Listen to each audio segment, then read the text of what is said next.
Почитувани битолчани, менаџерот за живот на рати Христо Кондовски има многу лица.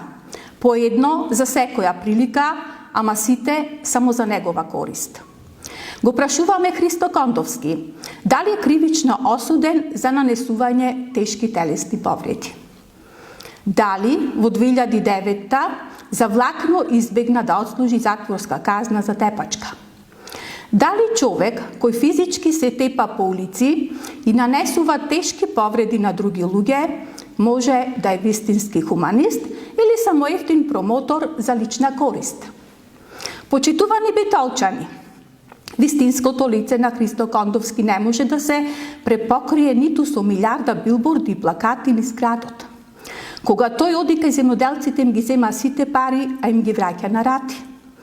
Кога оди кај старите и изнемоштени лица, оди да се слика со нив, иако е строго забрането да ги злоупотребува за изборни кампањи.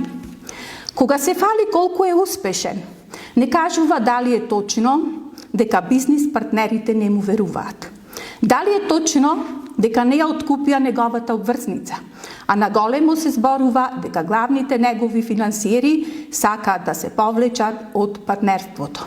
А Христо немал пари да ги исплати, па се втурнал во политика, надевајќи се дека од општинската каса ќе заработи доволно за да ги врати процентите кои им ги должи на своите бизнис, политичкото друштво.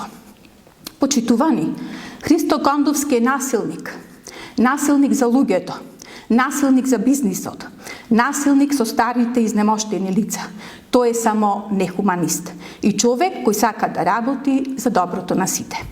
Тој работи и ќе продолжи да работи, само за личен профит и процентите што ги должи кон другарите од Струмица.